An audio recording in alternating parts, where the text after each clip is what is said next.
எல்லாரும் எப்படி இருக்கீங்க? நல்லா இருக்கீங்க நம்புறேன்.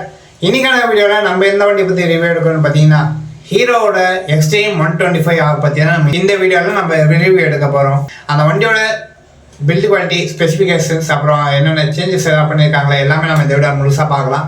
சேனலுக்கு யாராவது புதுசாக இருந்தீங்கன்னா மறக்காமல் சப்ஸ்கிரைப் பண்ணி பெல் பட்டன் ஆல்ல போட்டுக்கோங்க.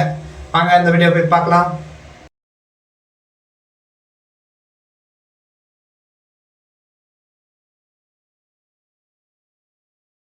ஃபஸ்ட் நம்ம இந்த ஃப்ரண்ட்டு லைட்டும் ப்ளஸ் இண்டிகேட்டர்ஸ் பற்றி பார்த்துடலாம். லைட்டில் பார்த்தீங்கன்னா மேலே பார்த்தீங்கன்னா நம்மளுக்கு இந்த டிஆர்எலோட நம்மளுக்கு இங்கே தந்திருக்காங்க. அப்புறம் ஆன் பண்ண உடனே நம்மளுக்கு லோ பீம் பார்த்தீங்கன்னா ஆட்டோமேட்டிக்காக நம்மளுக்கு எதிரியாமல் தந்திருக்காங்க. சைட் ப்ரொஃபைல்லேருந்து பார்த்தா அப்படியே கொஞ்சம் நல்ல ஒரு போர்ஷன் நமக்கு தந்திருக்காங்க. அதோட ஃபேஸ் டைமென்ஷன் பார்த்தா எனக்கு அது பர்ஃபெக்டாக எனக்கு பிடிச்சிருக்கு. அப்புறம் இண்டிகேட்டர்ஸை பார்த்தீங்கன்னா நம்மளுக்கு எல்இடிலாம் தந்திருக்காங்க. அதுக்கப்புறம் அதுவும் பார்த்தீங்கன்னா நம்மளுக்கு நல்ல ஒரு 3 பல்பு வச்ச மாதிரியே நல்லா நீட்டாக நம்மளுக்கு தந்திருக்காங்க. அப்புறம் நம்மளுக்கு பாஸ் ஸ்விட்ச் பார்த்தீங்கன்னா பாஸ் ஸ்விட்சை கிளிக் பண்ணிங்கன்னா சைடில் இருக்க தெரியும். அதே நீங்கள் ஹை பீமில் ஓப்பன் பண்ணிங்கன்னா அந்த ஃபுல் பேஸும் நம்மளுக்கு எரியிற மாதிரி தந்திருக்காங்க. அப்புறம் பார்த்தீங்கன்னா நம்மளுக்கு ஹசார்ட் லைட்டும் நம்மளுக்கு இதில் தந்திருக்காங்க. அதை உங்களுக்கு அப்படியே நான் உங்களுக்கு போட்டு காட்டுறேன். நம்ம எக்ஸ்ட்ரீம் 125Rல அதுவும் பார்த்தீங்கன்னா நம்மளுக்கு ஹசார்ட் லைட்ஸோடு நம்மளுக்கு அவைலபிளாக இருக்குது. நல்லா இருக்குதுன்னு நான் சொல்லுவேன். உங்களுக்கு அது பிடிச்சிருக்கா இல்லையான்னு கமெண்ட்டில் மறக்காமல் சொல்லுங்கள். நெக்ஸ்ட் அப்படியே பேக் சைடை பார்த்துடலாம். பேக் லைட்டும் பார்த்தீங்கன்னா நம்மளுக்கு டிஆர்எலோட தந்திருக்காங்க. ஏன்னா ஆன் பண்ணோடனே நம்மளுக்கு அங்கே 2 பக்கமும் நம்மளுக்கு எரியுது பாருங்கள். அதுக்கப்புறம் நம்மளுக்கு பேக்லேயும் அதே எல்இடி தான் நமக்கு தந்திருக்காங்க இண்டிகேட்டர்ஸ். அப்புறம் பேக் லைட்டும் நம்மளுக்கு எல்இடி தான். அது பார்த்திங்கன்னா நமக்கு பிரேக் பிடிச்சோன்னா அப்படியே அந்த சென்டர் பார்ட் நம்மளுக்கு அப்படியே இன்னும் கொஞ்சம் பிரைட்டனாக எரியும் நமக்கு. அப்புறம் இந்த வண்டியோட லுக்ஸு, பில்டு குவாலிட்டி, அப்புறம் சீட்டும் நம்மளுக்கு பார்த்துடலாம். இதோட லுக்கு வைஸ் நான் சத்தியமாக சொல்கிறேன், அது பர்சனலாக எனக்கு பிடிச்சிருக்கு. என்னென்னா ஒரு ரோபோட்டிக் ஃபீல் டிசைனில் நம்மளுக்கு தந்திருக்காங்க. இதோட பில்டு குவாலிட்டி பார்த்திங்கன்னா மோர் அண்ட் மோர் எல்லா பக்கமும் நம்மளுக்கு ஃபைபர்லாம் தந்திருக்காங்க. ஃபைபர் ஆர் பிளாஸ்டிக்காக என்னன்னு நம்மளுக்கு தெரியல. தட்டி பார்க்கும்போது நம்மளுக்கு ஃபைபர் மாதிரியும் இருக்குது, பிளாஸ்டிக் மாதிரியும் இருக்குது. பட் எனக்கு ஃபைபர் மாதிரி தான் எனக்கு ஃபீல் ஆகுது மோஸ்ட்லினா. அதோட சைடு வைஸ்லேயும் பார்த்திங்கன்னா அதே மாதிரி தான் இருக்குது. நல்ல ஒரு ரோபோட் அப்படியே நமக்கு வண்டியாக மாற்றினா எப்படி இருக்கும் அந்த மாதிரி கொஞ்சம் நல்லா அங்கங்கே அதோட பில்டு இதெல்லாம் வச்சு பார்த்தா நல்லா இருக்குது. நெக்ஸ்ட் அதோட சீட் கம்ஃபர்ட் பார்த்தீங்கன்னா சீட் கம்ஃபர்ட் சூப்பராக இருக்குது. அப்புறம் பார்த்தீங்கன்னா ஸ்பிளிட் சீட் தான் நம்மளுக்கு தந்திருக்காங்க. பேக்கில் அப்படியே கொஞ்சம் ஹைட் ஏற்றி விட்ட மாதிரியும் நம்மளுக்கு இருக்குது. பின்னாடி உட்காரவங்க கொஞ்சம் ஹைட்டாக தெரிகிற மாதிரி இருக்கும். அதோட கிராப் ரைல்ஸ் பார்த்தீங்கன்னா அதுவும் எனக்கு பர்சனலாக ரொம்ப பிடிச்சிருக்கு. அதுவும் ரெட் கலர் ஃபினிஷோட நல்லா இருக்குது. அப்புறம் உங்களுக்கு டேங்க் பர்சன் காட்டுறேன் பாருங்கள். அதுவும் பார்த்தீங்கன்னா அந்த டேங்க்குக்கு லெஃப்ட்டு ரைட்டில் பார்த்தீங்கன்னா நம்மளுக்கு அந்த ஷார்ப்பெண்டாக நம்மளுக்கு ஒரு பில்டு குவாலிட்டி நம்மளுக்கு தந்திருக்காங்க. ஒரு லுக் வைஸ்க்காக நம்மளுக்கு ஒரு இது தந்திருக்காங்க பார்க்கறதுல. ஆனால் அது பார்க்கவும் அதுவும் நல்லா இருக்குது. இந்த லுக்கு அப்புறம் இதோட பில்டு குவாலிட்டி எல்லாம் பிடிச்சிருந்துச்சுன்னா மறக்காமல் எப்படி இருக்குன்னு கமெண்ட்டில் சொல்லுங்கள். நெக்ஸ்ட் நம்ம ஸ்விட்சஸ் பற்றி பார்த்துடலாம். ஸ்விட்சஸில் பார்த்தீங்கன்னா ஹை பீம், லோ பீம், அப்புறம் பாஸ் ஸ்விட்ச் பார்த்தீங்கன்னா தனித்தனியாக நம்மளுக்கு ஸ்விட்ச் தந்திருக்காங்க. ஹை பீம், லோ பீம் தனியாக, அப்புறம் பாஸ் ஸ்விட்சுக்கு தனியாக தந்திருக்காங்க. அதே ஹசார்ட் லைட்டும் நம்மளுக்கு இல்லையே தந்திருக்காங்க. அப்புறம் இண்டிகேட்டர் ஸ்விட்ச்சு, அப்புறம் ஹார்னுக்கான ஸ்விட்ச்சு நம்மளுக்கு இங்கே பார்த்து தந்திருக்காங்க. இந்த ஹசார்ட் லைட்டு அந்த பக்கம் தந்திருக்கலாம். அப்படியே ரைட் சைடு நம்ம பார்த்துடலாம். ரைட் சைடில் பார்த்தீங்கன்னா நம்மளுக்கு கில் ஸ்விட்ச்சு ப்ளஸ் செல்ஃப் ஸ்டார்ட் நம்மளுக்கு ஒரே ஸ்விட்சில் இல்லை தந்திருக்காங்க. அதில் தர வேண்டிய மாதிரி. ஆனால் இல்லை அந்த ஹசார்ட் லைட்டு நம்மளுக்கு இங்கே தந்துருக்கலாம். ஏன்னா இது ஒரு ஸ்விட்ச் மட்டும் தந்து ஏதோ கொஞ்சம் மொட்டையாக இருக்கிற மாதிரியே ஒரு ஃபீல் கொடுக்குது. அப்புறம் டிஸ்பிளே பற்றி பார்த்துடலாம். டிஸ்பிளே பார்த்தீங்கன்னா நம்மளுக்கு டிஜிட்டல் டிஸ்பிளே தான் நம்மளுக்கு இல்லை தந்திருக்காங்க. இங்கே பார்த்தீங்கன்னா மேலே ஆர்பிஎம்க்கான இது தந்திருக்காங்க. அப்படியே ஒரு ஸ்ட்ரெயிட்டாக நம்மளுக்கு தந்திருக்காங்க. எதுவும் ரவுண்டாக எல்லாம் அந்த மாதிரி கொஞ்சம் இன்னொரு சீன் தராமல் ஒரு ஸ்ட்ரெயிட் ஃபார்வர்டாக நமக்கு தந்திருக்காங்க. அதுக்கப்புறம் கீழே பார்த்தீங்கன்னா ஸ்பீடோ மீட்டரு, அது பக்கத்தில் நம்ம கியர் என்ன கியரில் இருக்குன்னு அதிலும் பார்த்துக்க முடியும். கீழே பார்த்தீங்கன்னா பிளிங்க் ஆகிட்டு இருக்குது. பார்த்தீங்கன்னா ஏபிஎஸ் பிளிங்க் ஆகிட்டு இருக்குது. கீழே பார்த்தீங்கன்னா சைட் ஸ்டாண்டு, நியூட்ரல், பெட்ரோலுக்கான இண்டிகேட்டர் ஸ்விட்ச் இல்லை சொல்லுவாங்க, அது ஒரு சிம்பிள் காட்டுது.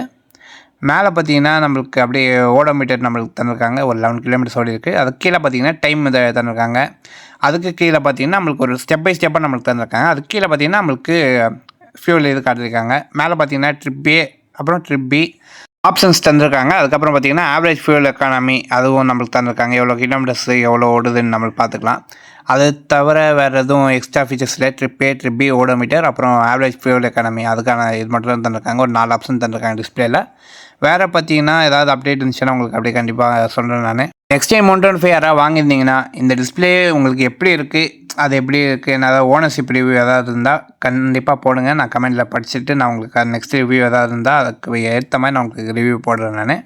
அப்புறம் இந்த வண்டியோட fuel tank capacity plus mileage பார்த்துடலாம். நம்ம டேங்க் கெப்பாசிட்டி பார்த்தீங்கன்னா ஒரு 10 லிட்டர்ஸ்க்கான டேங்க் கெப்பாசிட்டி தந்திருக்காங்க. அதோட கிலோமீட்டர்ஸ் எவ்வளோ ரேஞ்ச் தருது பார்த்தீங்கன்னா நம்மளுக்கு ஒரு 66 கிலோமீட்டர்ஸ் வரைக்கும் நம்மளுக்கு ரேஞ்ச் தருதுன்னு சொல்லியிருக்காங்க. இதோட மைலேஜ் டெஸ்ட்டு வீடியோ ஏதாவது வேணுன்னா கண்டிப்பாக கமெண்ட்டில் போடுங்க. நான் உங்களுக்காக ட்ரை பண்ணி எடுத்துன்னு வந்து உங்களுக்காக போடுறேன் நான். அப்புறம் இந்த வண்டியோட சீட் ஹைட், கிரவுண்ட் கிளியரன்ஸ், அப்புறம் வெயிட்டை பற்றி பார்த்துடலாம். சீட் ஹைட்டு பார்த்தீங்கன்னா நம்மளுக்கு ஒரு 794 mm சீட் ஹைட் நம்மளுக்கு இதில் தந்திருக்காங்க. அதே கிரவுண்ட் கிளியரன்ஸ் பார்த்தீங்கன்னா நம்மளுக்கு ஒரு 180 mm கிரவுண்ட் கிளியரன்ஸ் தந்திருக்காங்க.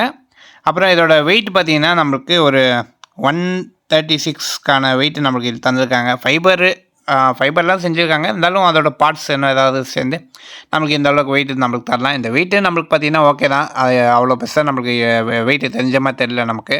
உங்கள் பக்கம் ஏதாவது கொஸ்டின் இருந்துச்சுன்னா மறக்காமல் கமெண்ட்டில் போடுங்க. அப்புறம் சஸ்பென்ஷன், பிரேக்ஸ் அண்ட் டயர்ஸ் பற்றி பார்த்துடலாம். அப்புறம் ஃப்ரண்ட் சஸ்பென்ஷன் பார்த்தீங்கன்னா டயா 37 mm கன்வென்ஷனல் ஃபோக்ஸாக நம்மளுக்கு தந்திருக்காங்க சஸ்பென்ஷனு. அப்புறம் டயர்ஸ் பார்த்தீங்கன்னா நம்மளுக்கு ஃப்ரண்ட் 90/90 17 inch வீல்ஸாக நம்மளுக்கு தந்திருக்காங்க. பிரேக்ஸ் பார்த்தீங்கன்னா நம்மளுக்கு டிஸ்க் பிரேக் தான் ஃப்ரண்ட்டு 240 mm டிஸ்க் பிரேக் நம்மளுக்கு தந்திருக்காங்க.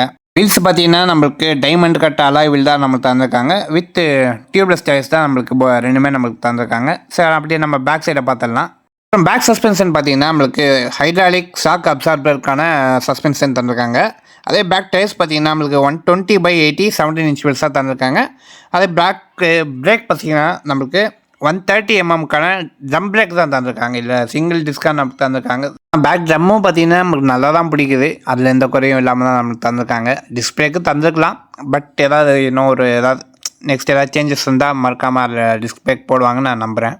நெக்ஸ்ட் அட்லாஸை நம்ம அப்படியே இன்ஜின் பற்றி பார்த்தலாம். வண்டிக்கு மெயின் எதுன்னு பார்த்தீங்கன்னா இன்ஜின் தான். இன்ஜினை பற்றி பார்த்தலாம். இன்ஜின் பார்த்தீங்கன்னா நம்மளுக்கு ஏர் கூல்டு இன்ஜின் தான் நம்மளுக்கு அனுப்புவாங்க. 4 ஸ்ட்ரோக்கு வித் சிசி பார்த்தீங்கன்னா நம்மளுக்கு 124.7 சிசி கொண்ட இன்ஜின் நம்மளுக்கு தந்திருக்காங்க. அதே பவர் பார்த்தீங்கன்னா நமக்கு 7.55 PS 8250 RPM நம்மளுக்கு தந்திருக்காங்க. அதே டார்க் பார்த்தீங்கன்னா நம்மளுக்கு 10.5 Nm 6500 கொண்ட RPM நம்மளுக்கு தந்திருக்காங்க. இதோட கிளச்சஸ் பார்த்தீங்கன்னா நான் அப்போயே சொல்லவே இல்லை, மறந்துட்டேன். கிளச்சஸ் பார்த்தீங்கன்னா நம்மளுக்கு வெட் மல்டிப்ளேட் கிளச்சஸ் தான் நமக்கு தந்திருக்காங்க. ஒரு எமிஷன் டைப் பார்த்தீங்கன்னா நம்மளுக்கு BS6 2.0க்கான எமிஷன் டைப் நம்மளுக்கு இதில் தந்திருக்காங்க. அவ்வளோதான் மக்களே, இந்த எக்ஸ்ட்ரீம் 125 அவரோட ரிவ்யூ. இதோட ரிவ்யூ பிடிச்சிருந்துச்சுன்னா மறக்காமல் அதை ஒரு லைக் பண்ணி விட்ருங்க. உங்களுக்கு ஏதாவது கேட்கணும்னு தோணுச்சுன்னா மறக்காமல் அதை கமெண்ட்டில் மறக்காமல் கேளுங்க. இதுக்கு நம்ம வீடியோவை பார்த்த வியூவர்ஸ்க்கு ரொம்ப தேங்க்ஸ் சொல்லிக்கிறேன். ஏதாவது புதுசாக வந்து பார்த்துருக்கீங்கன்னா மறக்காமல் ஒரு சப்ஸ்கிரைப் பண்ணி பெல் பட்டன் ஆல் போட்டு உங்கள் சப்போர்ட் எனக்கு கொடுத்தாங்க. இந்த வண்டியோட ரைட் ரிவ்யூ வந்து கூடிய சீக்கிரத்தில் உங்களுக்காக நான் போடுறேன். உங்களுக்கு எதாவது ரைட் ரிவ்யூ பண்ணி உங்களுக்கு ஏதாவது உங்களுக்கு டெஸ்ட் பண்ணி சொல்லணுன்னா மறக்காமல் கமெண்ட்டில் சொல்லுங்கள். நான் உங்களுக்காக நான் எடுத்து போடுறேன். நான் மக்களே, உங்களை அடுத்த வீடியோவில் வந்து மீட் பண்ணுறேன். Until bye from Raju Throttler. Bye bye.